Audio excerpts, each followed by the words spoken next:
स्त्री परिचर तिला हजर पाहिजे. आपण काय करतो, सरकारने एएनएमला सांगितलेलं असतं की 6 नंतर तू बाई बाहेर पडायचं नाही. स्त्री परिचर जर एएनएमला 6 नंतरच्या टायमिंगला बाहेर पडायचं नाही, स्त्री परिचरने कोणता पाप केलेला आहे? कारण आपण ह्या दबावात आहे. आपण काय करतो, मिस्टरांना घेऊन जातो तर बाई, कारण आपण तिथे घाबरतो. आपल्याला हक्काने या मंत्रालयात समजावून द्यायचे, आपल्याला वेळ नाही, टाइम नाही. सकाळी 8 वाजले ड्युटीवर जायचं. ड्युटीवर गेलं की झाड घेऊन साफसफाई, त्याच्यानंतर ड्रेसिंग, डिलिव्हरीचं पेशंट आलं, कोणी जननी सुरक्षेचे जे फॉर्म घ्यायला आले, हे सगळं स्त्री परिचरला पाहावं लागतं.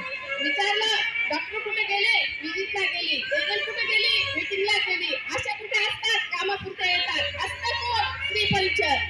स्त्री परिचरला गोळ्या जरी द्यायची पाळी आली तरी ती स्त्री परिचर मागे हटत नाही. मी सांगते, मी स्वतः त्या सगळ्या मेडिसिनचा वापर करते. विचारा माझ्या स्त्री परिचरला त्याचा वापर कशासाठी करतात, अल्बेंडाझोलचा वापर कशासाठी करतात, क्लोरोक्विन कशासाठी वापरतात, मेवेस कशासाठी वापरलं जातं, व्हिटॅमिन कशासाठी वापरलं जातं, गोवरला काय देतात, बुस्टरला काय देतात.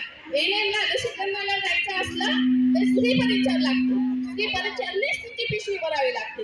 जर एवढे कामं माझी महिला करत असेल, रात्रीची पाळी असते, डिलिव्हरीला गेलं, तुम्ही पैसा जो आशांना देतात, स्त्री आशा फक्त एएनएम जवळ डिलिव्हरी आणून देते.